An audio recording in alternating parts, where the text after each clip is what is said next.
अस्सलाम वालेकुम नाज़रीन, प्रोग्राम तहकीक के साथ आपका मेज़बान बिलाल एहसन हाजिर है। नाज़रीन, आज हम जब इस लाइव प्रोग्राम के लिए स्टूडियो में मौजूद हैं और गुज़श्ता हफ्ते पर हम एक ताराना निगाह डालते हैं तो यकीनी तौर पर इस मुल्क के अंदर एक कशमकश जारी है मुआशी तौर पर। माली साल 2025 और 26 के बजट के ऐलान के बाद से ताजिरों और सनतकारों की एक थोड़े सा सरापा एहतजाज थे कि उनके कुछ टैक्सेस, कुछ सेक्शंस ऐसे थे जिन पे के ताजिरों को बहुत ज़्यादा तशवीश थी और उनका कहना था कि यकीनी तौर पे जो है वो मेरे तमाम साथी या मेरे साथ हैं इस वक्त।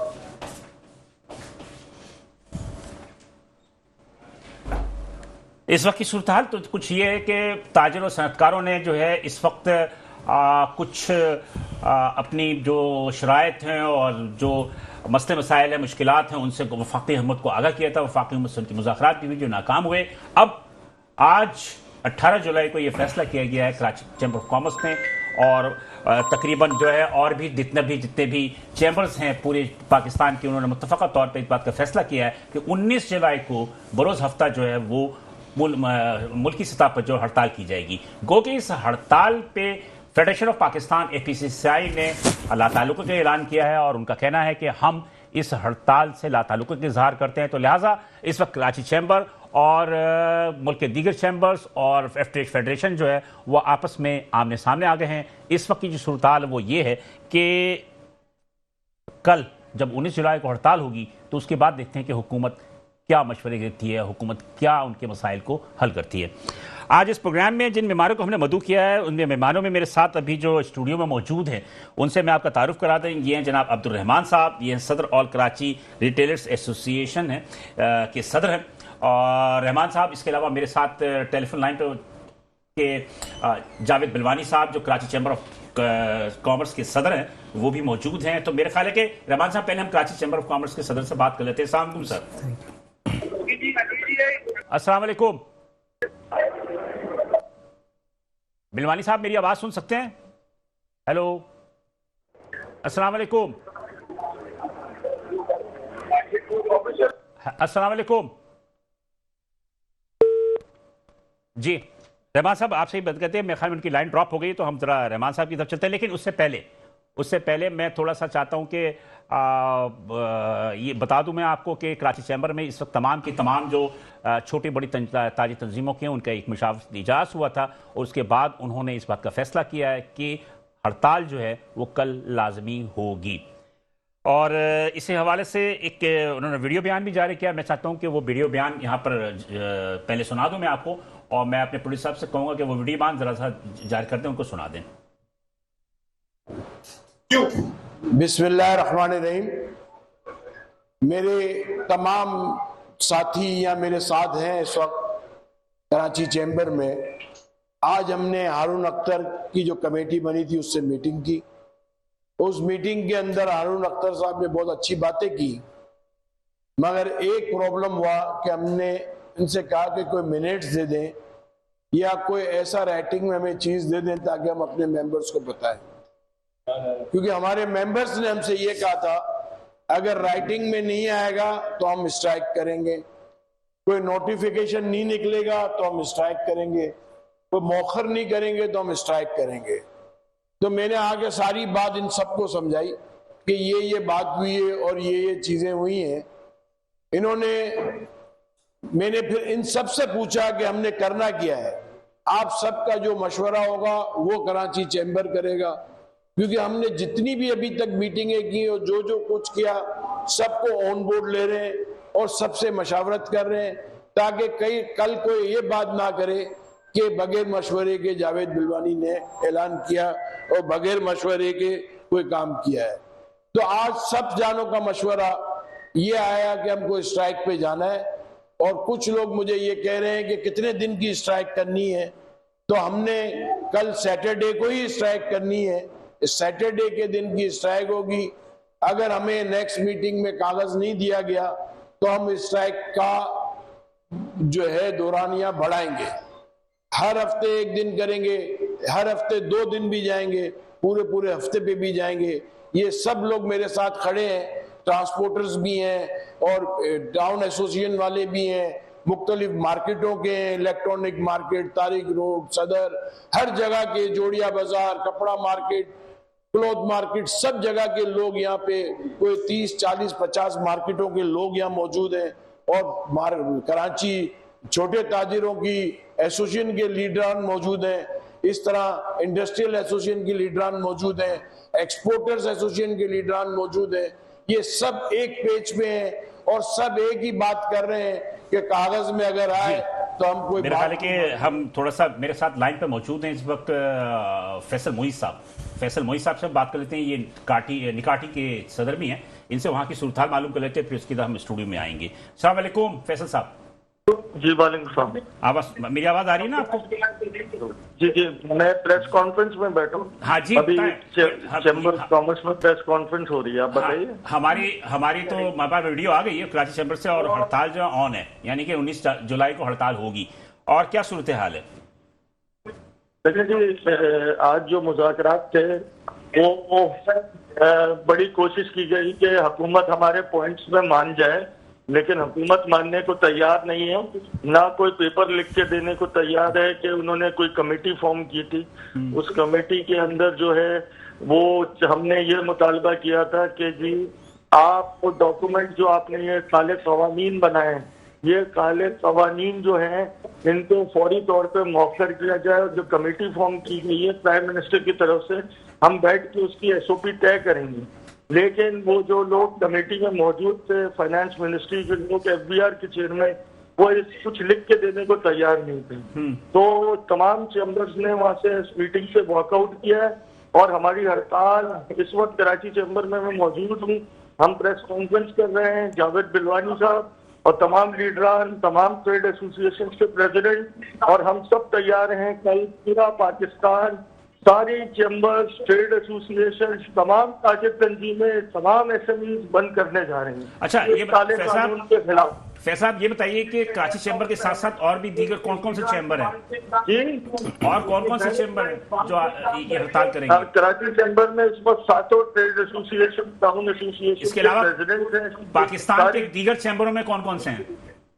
Lahore chamber, Gujranwala chamber, Faisalabad chamber, उसके अलावा जितने जो चैम्बर हैं, केपी के चैम्बर, कोयटा चैम्बर, सारे चैम्बर। देखिए, फेडरेशन ने वो किरदार अदा किया है जो बाप का किरदार होना चाहिए था, लेकिन उन्होंने उस किरदार को, वो जाके उस टेबल पे बैठ गए जहाँ से ये काले कवानीन बने हैं। तमाम चैम्बर ने ये फैसला, मुत्तफका फैसला किया है कि हम जो है वो किसी सूरत भी हड़ताल करेंगे और इस काले कवानीन को खत्म कराएंगे। ठीक है, तो इस वक्त जो हड़ताल हो रही है, तो इस हड़ताल के अंदर जो है, क्या फेडरेशन ने तो इसकी मुखालफत की है, तो आप क्या कहेंगे? जी, एफपीसीसीआई ने तो मुखालफत की है। किसी ने, सारे चैम्बर एक पेज पे हैं, तमाम टाउन एसोसिएशन एक पेज पे हैं, सब एक पेज पे हैं।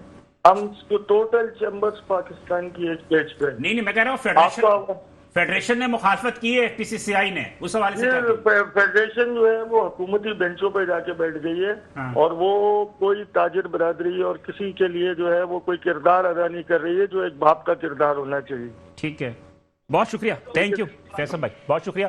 प्रोफेसर मोईज साहब जो है ये निकाटी, North Karachi association of trade industry के सदर भी हैं, और इस वक्त कराची चैम्बर में जो है प्रेस कॉन्फ्रेंस भी हो रही है, और कराची चैम्बर में जो है इस वक्त तमाम की तमाम छोटी बड़ी तंजीमों के लीडरान और तमाम टाउन एसोसिएशन के लीडरान वहाँ मौजूद हैं, और यकीनी तौर पे वहाँ पर मुत्तफ़क़ा तौर पर तमाम चीज़ हो रही है। मैं अब्दुल रहमान साहब की तरफ चलता हूँ। रहमान साहब, आप क्या कहेंगे इन सूरत हाल पे? बिस्मिल्लाहिर्रहमानिर्रहीम। सबसे पहले तो बिलाल साहब आपका शुक्रिया। देखें, ये जिसके ऊपर बिज़नेस कम्युनिटी की रिजर्वेशंस थी, वो जो एफबीआर की सेक्शंस 37A और 37B, जिसमें एफबीआर ऑफिसर्स को लामहदूद अख्तियारात दे दिए गए हैं, उसमें वो किसी की भी अपना फैक्ट्री में जाके बैठ सकते हैं, उसके अकाउंट्स मुंजमद कर सकते हैं, उसकी गिरफ्तारी कर सकते हैं, और पहले ये अख्तियारात नहीं थे। इसके ऊपर ये क्लैश स्टार्ट हुआ, और अभी आपने जैसे कहा कि पाकिस्तान के तमाम चैम्बर्स ने स्ट्राइक का ऐलान कर दिया है, और फेडरेशन ने जो है वो दूसरा रुख अपनाया। तो फेडरेशन की लास्ट मीटिंग जब हुई तो वहाँ पर प्राइम मिनिस्टर साहब ने एक कमेटी अनाउंस की, और उस कमेटी को 1 माह का टाइम दिया गया कि वो इन रिजर्वेशंस के ऊपर देखें और इस आपस में बिज़नेस कम्युनिटी के साथ बैठ के इसके ऊपर फैसला करें। और अब ये दो समझ लें कि बिज़नेस कम्युनिटी का जो है वो आपस में एक तरह का ओपिनियन डिफरेंस है, यानी कि FPCC ने जो अख्तियार किया वो गवर्नमेंट के साथ नेगोशिएशंस के ऊपर बैठ के, और चैम्बर्स ने स्ट्राइक की कॉल दे दी। बिल्कुल। तो देखें, असूली तौर पर तो बिजनेस कम्युनिटी का क्लैश नहीं होना चाहिए। बिल्कुल। आपको एक पेज पर होना चाहिए। अगर आप एक पेज पर हैं तो गवर्नमेंट से आप अपनी जो भी चीज़ें हैं वो मनवा सकते हैं।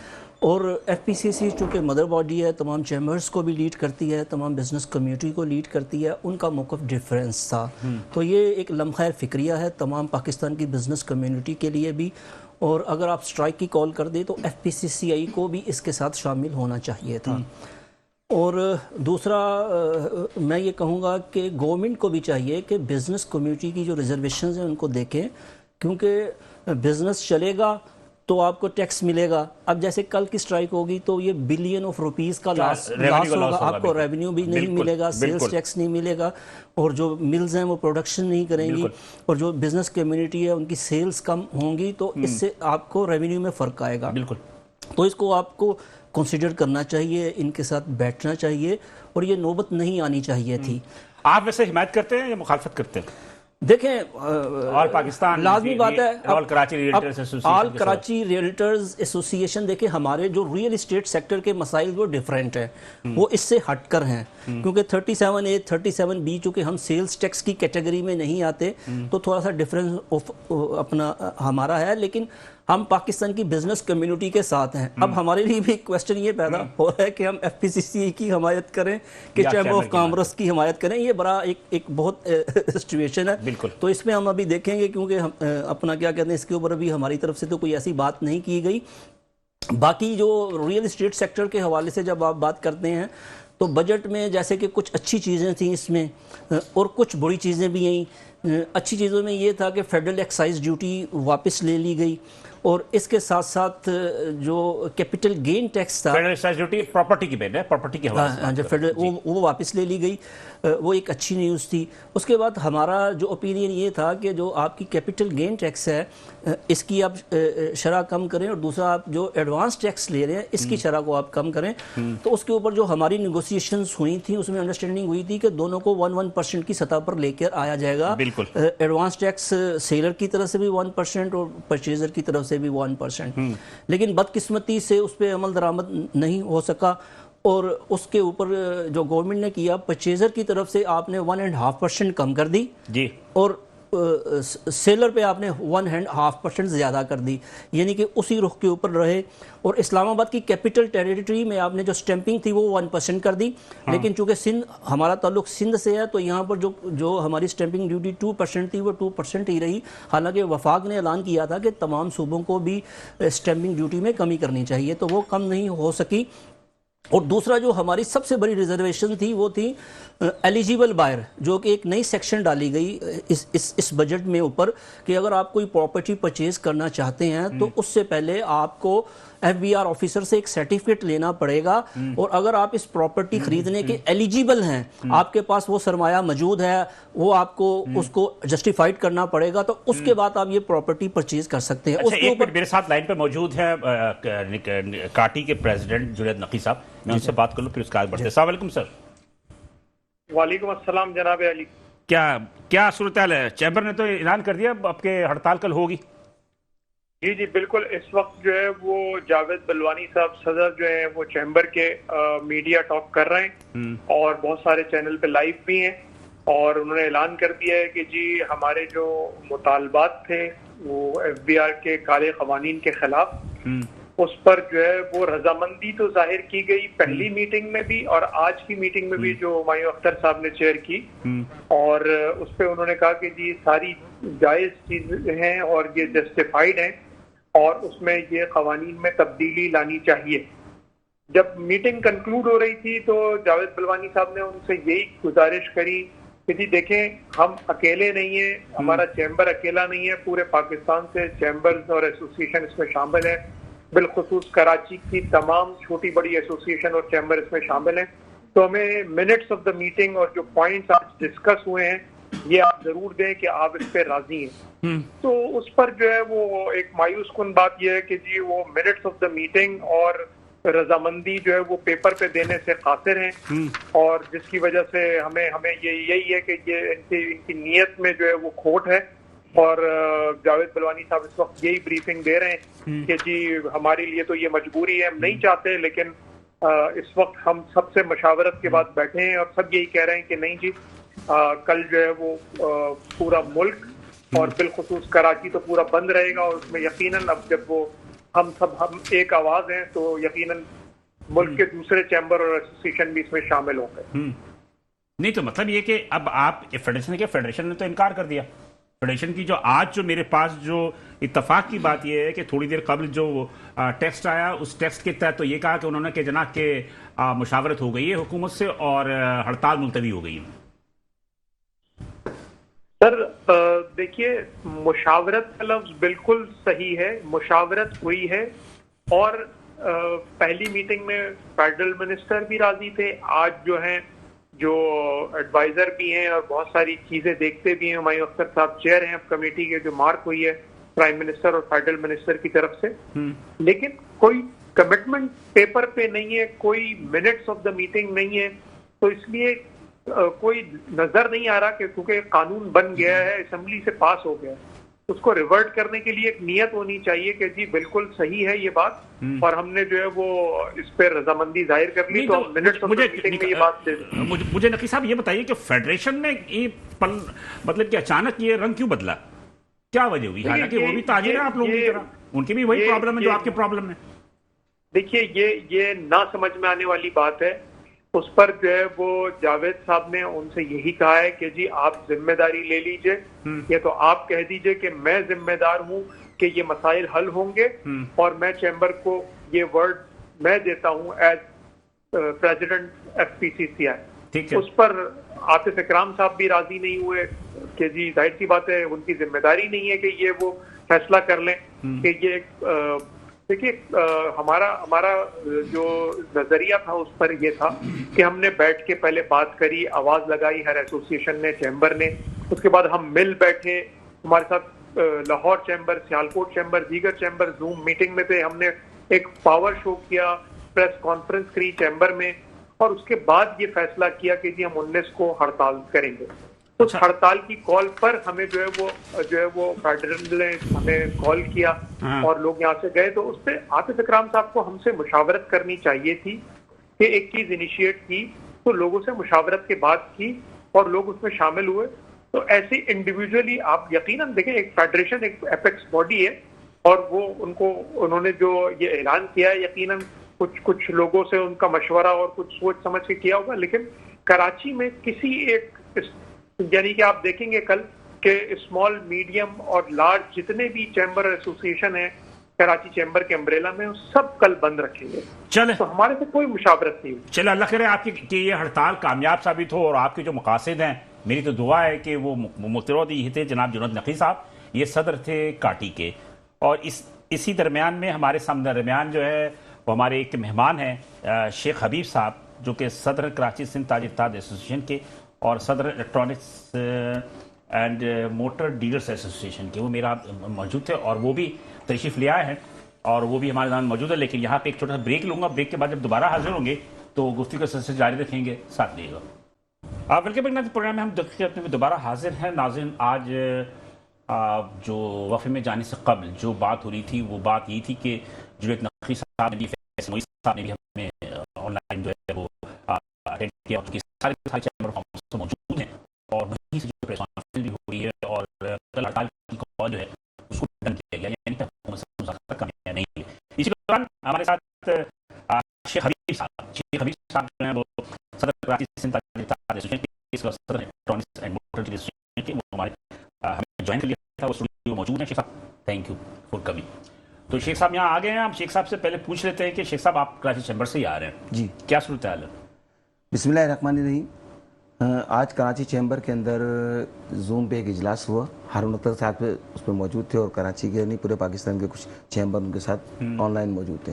काफ़ी जद्दोजहद के बाद वो सिलसिला चलता रहा कि वो इस बात से हारून अख्तर साहब कह रहे थे कि जी हम इस तमाम चीज़ें वापसी लेने के लिए तैयार हैं, लेकिन हमारी ख्वाहिश ये थी कि हम उनसे कह रहे थे कि बात ये करेंगे कि या तो इसको आप हमें अंडर राइटिंग दे दें या फिर आप आके मीडिया पे ऐलान कर दें कि या तो इसको हम मौखर कर देते हैं फ़िलहाल, फिर उसके बाद कोई कमेटी बना देते हैं, आज कमेटी बनाए इसका फिर कोई फायदा नहीं हुआ ना। और ना ही इन्होंने कोई राइटिंग में हमें दिया।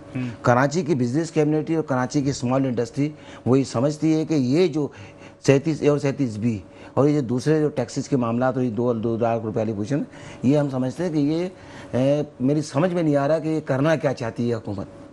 ये गवर्नमेंट जो है, मैं समझता हूँ कि सरमाएकार ये कहते हैं हम लाएंगे, जो पाकिस्तान से सरमाएकार है मुझे लग रहा है वो जाना शुरू हो गए। तो ये इस तरह की जो पॉलिसी अगर इस तरह बनाएंगे, और एक 70 साल का निज़ाम ख़राब है, आप इसको चाहते हैं कि एक वक्त के अंदर सारे सिस्टम को आप ऑन कर दें, सिस्टम को लेके आए तरीके से लेके आए। टैक्स कौन नहीं दे रहा? पाकिस्तान की 25 करोड़ आवाम, हर वो शख्स टैक्स अदा कर रहा है कि जो मकसद है कि खड्डे खोदने वाला जो शख्स है 1000 रुपये की ध्यान देगा, वो जब अपने बच्चे के लिए दूध का पैकेट परचेज करने जा रहा है जनाब, तो उसके ऊपर वो सेल टैक्स भी दे रहा है और एनटीएन भी दे रहा है। तो ये बात कहना कि जो टैक्स नहीं दे, पाकिस्तान को टैक्स भरपूर अंदाज में मिल रहा है। टैक्स देने पे नहीं, आप लोगों का इतराज इस पे था ना जनाब अली के, जनाब के वो 37A और 37B पे, कि वो FBI को जो वो थानेदार की इख्तियारात दिए जाने, आपको सबसे ज्यादा इख्तियार आप लोगों को, तो ये इस पे बिल्कुल ऐसा ही है। तो बात ये है कि क्या पहले जो फ्रॉड में ताजिर जो फंसते थे, क्या उनको गिरफ्तारी नहीं होती थी क्या? नहीं, ऐसा नहीं था ना, जैसे जितना इख्तियारात जब कानूनी हैसियत एक दे दी गई है। आप देखें ना, आज भी मकसद ये कहने का है कि ये सिलसिला शुरू कर दिया है इन्होंने।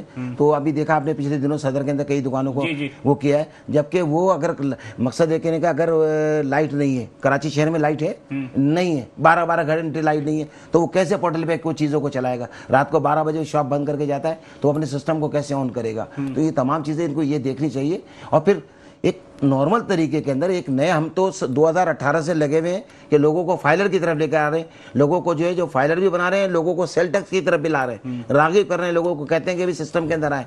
लेकिन हमारे हुक्मरान जो है, हम पैसा कमा के दे रहे हैं, हमारी खून पसीने की कमाई हम टैक्स दे रहे हैं, उस पर वो अय्याशी कर रहे हैं। आप मुझे बताइए क्या शादियाँ ने बजा रहे हैं कि इन्होंने जो है आप अंदाज़ा कर लें, MNA MPS की तनख्वाहों का देखें आप इजाफा, और आप सेनेट के उनको चेयरमैन को देखें, ये क्या है? ये पूरी दुनिया में कहीं ऐसा नहीं है। ये हमारे पैसे को यूटिलाइज बजाय सही करने के, ये तो हमें बर्बादी की तरफ लेके जा रहे हैं। तो मतलब ये फैसला हो गया है कल 19 जून को? ये बिल्कुल कल अल्हम्दुलिल्लाह ये टोकन हड़ताल है। बिल्कुल जावेद बलवानी साहब के साथ पूरी कराची की बिजनेस कम्युनिटी वहाँ मौजूद थी, मैं भी वहाँ मौजूद था। तो मैं आपसे ये अर्ज करना चाह रहा हूँ कि हम ये कल टोकन हड़ताल करने जा रहे हैं पूरे पाकिस्तान में अल्हम्दुलिल्लाह, छोटे से छोटा ताजिर और बड़े से बड़ा इंडस्ट्रीज। और ये समझ लें कि हमारे साथ ट्रांसपोर्ट भी मौजूद है, हमारे साथ तमाम कराची के जो दफातर वहाँ जो लोग काम करने वाले लोग हैं वो भी मौजूद है। कराची रियल्टर एसोसिएशन, जी बिल्कुल, एसोसिएशन बिल्कुल मौजूद है, बिल्कुल ऐसा ही है। नहीं, हम बिज़नेस कम्युनिटी के साथ हैं, और जो कराची चैम्बर ने ऐलान किया है, इंशाअल्लाह ताला हम कोशिश करेंगे कि तमाम रियल्टर्स को मैसेज करें, क्योंकि जो बिज़नेस कम्युनिटी का इशू है वो हमारा इशू है। FPCCA भी यही चाहती है, यानी कि देखें उसमें डिफरेंस ऑफ ओपिनियन है। यानी कि चैम्बर ने फौरी तौर पर फैसला किया, कराची ने, और उसके साथ साथ तमाम पाकिस्तान की चैम्बर्स ने, और उन्होंने कहा कि हम फिल फॉर स्ट्राइक की कॉल दे रहे हैं। FPCC का मौक़िफ़ ये था, जो लास्ट मीटिंग हुई थी उसमें मैंने जैसे आपको पहले भी बताया कि एक कमेटी अनाउंस की गई, उसमें 30 दिन का टाइम दे दिया गया। अब नहीं ये बातें तो हो चुकी हैं। अब दोनों का सिर्फ इतना बता दीजिए जी मित्र भाई, रिपीट ना कीजिए बातों को, इसलिए कि मजीद जो है ना वो टाइम भी छोटा होता है। मेरे कहने का मकसद ये है कि as a Karachi realtors association, जी हम बिजनेस, आपका क्या कराची की बिजनेस कम्युनिटी के हम साथ हैं, और हम स्ट्राइक में जाएंगे इनके साथ। आप इस टाइम जाएंगे? कल अपनी दुकानें नहीं खोलेंगे? नहीं खोलेंगे, हम स्ट्राइक में जाएंगे। स्ट्राइक में जाएंगे, बिल्कुल जाएंगे। तो आपके वैसे अपने क्या प्रॉब्लम्स हैं इस बजट पे रियल्टर्स के? देखें रियल्टर्स में मैंने आपको जैसे ऑलरेडी प्रॉब्लम्स बता दिए। हमारी जो इशू है वो पॉलिसीज़ में तसलसल नहीं है, यानी कि आप हर साल कोई ना कोई ऐसा शोशा छोड़ते हैं जिसमें बिज़नेस कम्युनिटी जो है वो एकदम ऐसी चीज़ों पे आ जाती है, जैसे स्ट्राइक की कॉल दे दी, या आप कोई ना कोई नया ऐसा टैक्स डाल देते हैं जिसकी वजह से सारी परेशानी होती है। आप लोगों को क्या टैक्स नया डाल दिया? टैक्स कौन सा आपके पास तो कौन सा टैक्स नहीं रह गया सर, कर दिया। सर देखें अब टैक्स उन्होंने कम कर दिया। अब तो देखें कपड़े उतारने हैं, और इसके अलावा सब चीजें उन्होंने टैक्सेस लगा दिए, जैसे कि आपने 7E का अच्छा कैपिटल गेन टैक्स 15। सर इतने टैक्सेस दुनिया में कहीं नहीं है सर, नहीं है ना। देखें आप हमारा हमसाया मुल्क देख लें, दुबई की मिसाल ले लें, वो ट्रांजैक्शन के ऊपर टोटल सिर्फ 4% टैक्स लेता है। अब उसकी जो 3.5 साल की ट्रांजैक्शन है, आपको कितना देना पड़ता है यहाँ? सर हमें क्या देना पड़ता है? आप जरा लगा दें 7E 1%। आप टोटल कितने होते हैं? सर मैं वही तो गिना रहा हूँ, गिनते जाए ना। 7E 1%, हमारा जो अपना क्या कहते हैं स्टैंपिंग है सिंध में 2%, फिर जो है वो एडवांस जो टैक्स है उसकी शरह 3 से लेके 7% सेलर की और परचेजर की। आप टोटल करके बता दें 20% है, 25% सर 40%, 40%। खत्म होगी बात ना। 40% आपको यहाँ देना पड़ता है जी, 40%। 4% कह रहे हैं दुबई में 4% है। अब उसकी ट्रांजैक्शन जो है 3.5 साल की $500 बिलियन की ट्रांजैक्शन है। आपके पास क्या है? आपके पास कुछ भी नहीं है। आपने सारी रियल एस्टेट मार्केट को कोलैप्स कर दिया है और उसके साथ साथ आप एलिजिबल बायर, यानी कि आप कौन से अरस्तु हैं, कौन से साइंसदान हैं कि जो आप ऐसे टैक्सेस लगा रहे हैं जो दुनिया में कहीं नहीं है। आप लोग सिर्फ दुबई की मिसाल क्यों देते हैं? अगर ये कंस्ट्रक्शन इंडस्ट्री को ले लें तो हमारा मुल्क, पड़ोसी मुल्क हिंदुस्तान है, उसमें भी उसका शहर है मुंबई, वो भी एक मतलब काफी मेगा सिटी है। तो ये कंस्ट्रक्शन का जो मसला है, तो आप सिर्फ दुबई का शायद वहां भी तो टैक्सेस। सर देखें, आप इंडिया की क्या देखें इकोनॉमी में आप इंडिया की क्या मिसाल देंगे? जरा मुझसे आप कैलकुलेशन सुन लें। पाकिस्तान की 2024 की जो अपना टोटल एक्सपोर्ट्स हैं $30.66 बिलियन, जो पिछले साल की थी $27 बिलियन, उससे पिछले साल की $31 बिलियन, उसके पिछले साल की $25 बिलियन और उससे पिछले साल की $22 बिलियन। ये टोटल तकरीबन 125 या $27 बिलियन एक्सपोर्ट्स बनती है। इंडिया की 2025 की 3 माह की एक्सपोर्ट्स आपसे डबल हैं, यानी कि सिर्फ 3 माह की। मैं 5 साल की पाकिस्तान की कैलकुलेशन करता हूं। अच्छा, फिर कंपैरिजन करें चले बांग्लादेश से। बांग्लादेश की जो एक्सपोर्ट्स हैं वो $50 बिलियन है। अच्छा, उसके बाद इंडोनेशिया देख लें, जितनी आप सर आप अगर इंडिया और बांग्लादेश की बात करते हैं, बांग्लादेश की भी गारमेंट में है, आप भी टेक्सटाइल में है। सिर्फ इंडिया की जो एक्सपोर्ट्स है या उनकी जर्मवाद है वो मुख्तलिफ सनतें हैं। ठीक है जी, ये वजह है। खैर, ये तो चलती रहेगी। ये वजह मैं जरा शेख साहब की तरफ चलो। शेख साहब, क्या सिलसिला सुना कि गाड़ी को जो नए नंबर प्लेट वगैरह है उस पर बड़े आप लोगों ने एहतजाज किया, क्योंकि आप मोटर डीलर्स एसोसिएशन के भी प्रेसिडेंट हैं, तो क्या मसला क्या है? बिस्मिल्लाहिर्रहमानिर्रहीम। बहुत अच्छी आपने बात की और बहुत अच्छी जगह पे इस वक्त आपने याददानी कराई। तो मैं ये समझता हूँ कि सिंध गवर्नमेंट का ये इक़दाम बहुत अच्छा है, क्योंकि इसको हमारे यहाँ लोगों की जो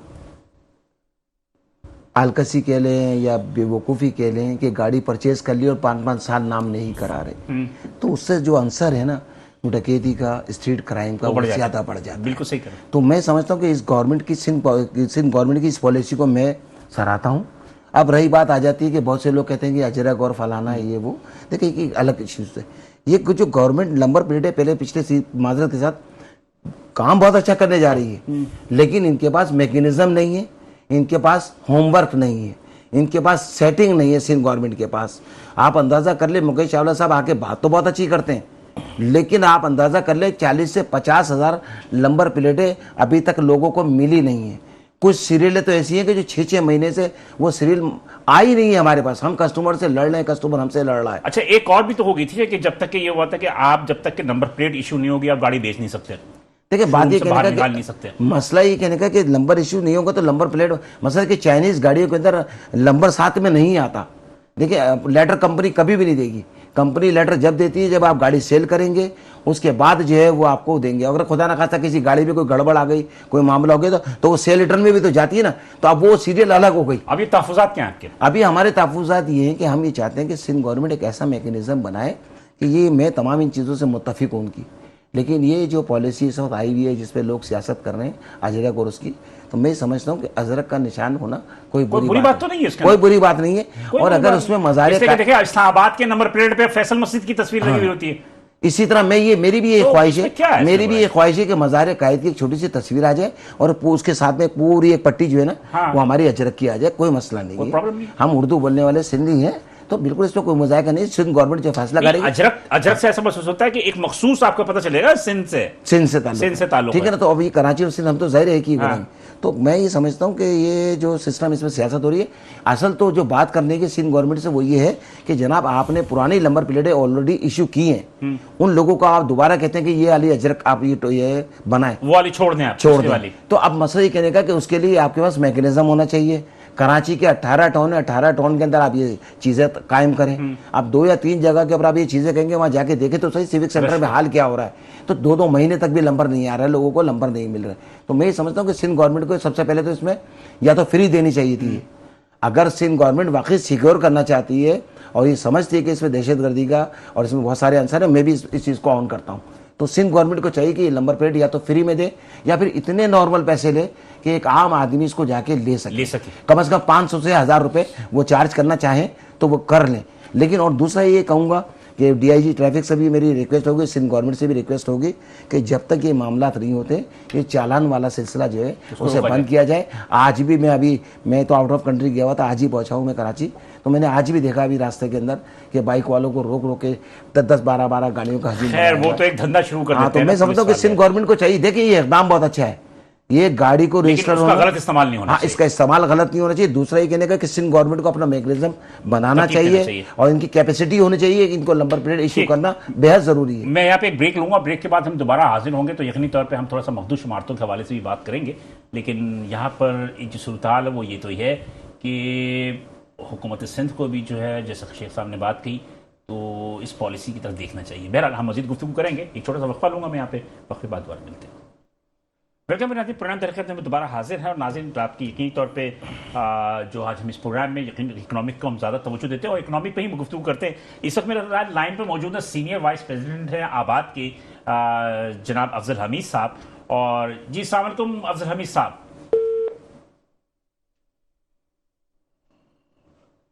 मेरे ख्याल में लाइन की ड्रॉप हुई है। खैर रहमान साहब, क्या ये मखदूश इमारतों का जो सिलसिला है, आज से आप लोगों का बड़ा मकसूद ताल्लुक है, जो इमारतें गिरी फिर दोबारा लियारी में गिर गई, फिर एक सेंट्रल में एक पोर्शन के खिलाफ कार्रवाई हुई, क्या सूरत-ए-हाल क्या है इस वक्त? लेकिन सूरत हाल ये है कि कराची में जो इलीगल कंस्ट्रक्शन है वो बहुत एक सीरियस मैटर है और इस सीरियस मैटर को अब देखना होगा आपको। और इसकी देखें जो जरा जोर से बोलें, उसकी देखें जो सबसे मेन जिम्मेदारी है वो सिंध बिल्डिंग कंट्रोल अथॉरिटी की है। उसके साथ साथ दीगर अब अपना डिप्टी कमिश्नर्स को भी एम्पावर्ड किया गया है सिंध गवर्नमेंट की तरफ से। ये तो सबको पता है। अच्छा, मैं आपसे ये नहीं पूछा कि किसको किया गया किसको नहीं किया गया, ये तो दुनिया को पता है कि डिप्टी कमिश्नर को एम्पावर्ड किया गया, कमिश्नर कराची की सदारत में कमेटी कायम की गई। मेरे कहने का मकसद ये है कि ये जो मखदूश इमारतें हैं, ये इमारतें कौन तामीर कर रहा है और इसके हवाले से आवाज़ें आप लोग इससे पहले एक रियल्टर्स होने के नाते आप लोगों ने उठाई या नहीं उठाई? सर क्यों नहीं उठाई? देखें तमीर कौन करता है, इसमें बिल्डर्स तमीर करते हैं, इसमें रियल्टर्स तमीर करते हैं, इसमें ठेकेदार तमीर करते हैं जो एक अपने कम या ज़्यादा मुनाफा के लिए लोगों की ज़िंदगियां दबाव पर लगाते हैं। इसमें तो कोई ढके छुपी बात नहीं है।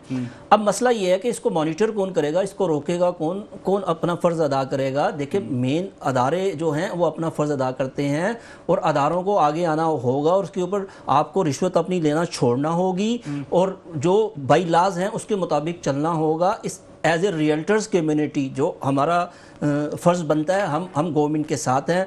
जो भी इलीगल कंस्ट्रक्शन कराची में हो रही है, जो चाइना कटिंग हुई या जो भी आगे मज़ीद लोग करना चाह रहे हैं, हम एज ए कम्युनिटी अपना फ़र्ज़ अदा करने को तैयार हैं, क्योंकि हमें अपने शहर को कंक्रीट के जंगल में तब्दील नहीं करना है। जो कराची की असल शक्ल है उसमें वापस लेकर आना है।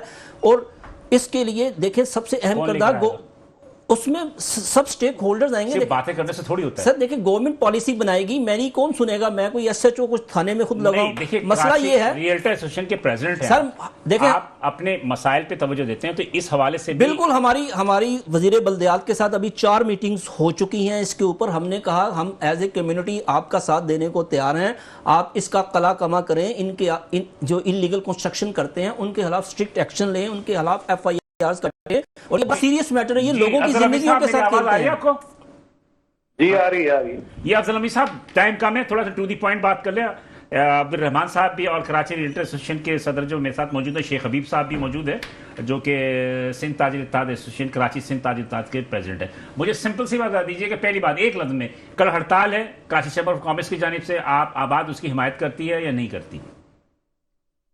अच्छा, ये तो ये कि हड़ताल के हवाले से हमसे कोई राब्ता नहीं किया गया है। हाँ। तो इसलिए मैं इसके ऊपर कोई कमेंट्स नहीं कर सकता। अगर वो राब्ता होता, बात होती तो फिर मैं जरूर कोई कमेंट्स करता। चले, अब आप मुझे ये बताइए कि ये मखदूश इमारतों का जो सिलसिला है, ये ज़बरदस्ती जो SBC है लोगों की जायदादों को सील कर रही है, लोगों को घर खाली करवा रही है। अचानक चूंकि लियारी में बिलावल भुट्टो जरदारी साहब की पीपल्स पार्टी का खास हल्का है, वहाँ पर एक बिल्डिंग गिर गई तो उसके बाद सारी कार्रवाई शुरू हो गई। क्या कहेंगे आप?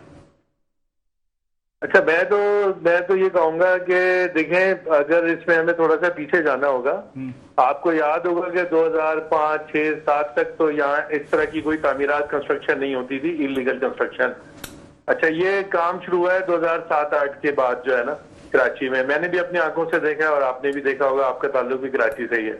तो आखिर ये अचानक जो है ना, ये जो कार्रवाई हुई है कोई एक बिल्डिंग या 2 बिल्डिंगें गिरने से, तो हमें जिम्मेदारान का अगर तयन करना है तो 2007-8 से लेकर तयन करना चाहिए कि आज तक जो लोग भी इन चीजों के जिम्मेदार हैं, चाहे वो लोकल एडमिनिस्ट्रेशन हो, चाहे वो सियासी लोग हों, चाहे वो सिंध बिल्डिंग कंट्रोल से ताल्लुक रखने वाले लोग हों या उनकी सरपरस्ती करने वाले लोग हों, जब तक आप उसका तयन नहीं करेंगे, जिम्मेदारों का तयन नहीं करेंगे, तो आप नतीजे पे नहीं पहुंच सकते। ये एक लंबी बहस है अफजल साहब, ये लंबी बहस है। तयन करेंगे नहीं करेंगे, ये तो तयन करना है, वो तो कभी भी होगा भी नहीं।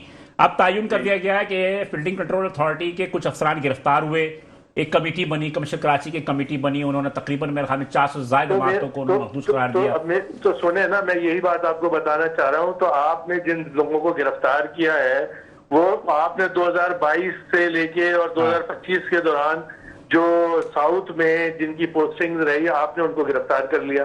तो मेरे भाई, ये बिल्डिंग तो सुने तो ये बिल्डिंग कोई 2022 में तो नहीं बनी ना, ये बिल्डिंग तो इससे पहले बनी है जो गिरी है। इसके अलावा जो इलीगल कंस्ट्रक्शन हुई है। जी अब साहब, मैं ये कह रहा हूँ कि उससे पहले वाले लोग या तो मर गए या भाग गए कनाडा। नहीं, जो लोग सामने नजर आए उनको गिरफ्तार कर लिया। हाँ, तो बुलाए ना, ये मतलब बाहर से क्यों नहीं लेकर आते? बाहर से पकड़ के लाने में उनको कोई परेशानी है? और भी तो लोगों को लेकर आते हैं ना बाहर से पकड़ के यहाँ, बल्कि उनमें से बड़ी तादाद यहाँ मौजूद है। अगर आप नहीं पकड़ेंगे, नहीं चंद मखसूस लोगों के लिए अगर आप दिखाने के लिए कोई उनके ऊपर कार्रवाई करेंगे, तो ये तो चीजें ऐसे ही चलती रही। आज आपका क्या ख्याल है? ये तो 588 बिल्डिंग है ना जिनको आप मखदूश कह रहे हैं या इंतहाई मखदूश कह रहे हैं। मेरे भाई 80,000 जो है ना इलीगल कंस्ट्रक्शन की इमारतें हैं, जो इलीगल कंस्ट्रक्शन हुई है पिछले तकरीबन कोई समझ लें कि 20 साल में, 22 साल में, 23 साल में। तो ये तो एक बिल्डिंग गिरी है, दूसरी बिल्डिंग का कुछ हिस्सा गिरा है। खुदा न खास्ता अगर कोई जल्जला आ जाए तो ये हजारों में बिल्डिंगें गिरेंगी। अफजल साहब, थैंक यू। चूंकि मेरे पास टाइम की थोड़ी कमी भी है, इस वजह से थोड़ा सा ये अफजल हमीद साहब थे, सीनियर वाइस प्रेसिडेंट थे आबाद के, जो उन्होंने बात ये होती है कि नेचुरली इसकी जिम्मेदारी आबाद को भी लेनी चाहिए कि जिस वक्त इलीगल कंस्ट्रक्शन हो रही थी तो उस वक्त आबाद कहाँ दीजिए। जी शेख साहब, जल्दी से बताइए। बिस्मिल्लाहिर्रहमानिर्रहीम। आप लोग भी तो इफेक्टिव हो रहे हैं ना, आपकी बिल्कुल हो रहे हैं जनाब। आप ये देख लें कि आज बोल्डर मार्केट पे जो वाकया हुआ है, आपने दुकानें सील कर रहे हैं, मार्केटें सील कर रहे हैं। मुझे ये बताइए, ये 70 साल, 80 साल, 100 साल पुरानी मार्केट है या ये तामीरात हैं? बिल्कुल सही। अंग्रेजों की दौर की, अंग्रेजों के दौर। आप अंदाजा कर लें, जब पाक हिंद के दौरान जब ये बंटवारा हुआ था तो ये चीज़ें मिली थी ना।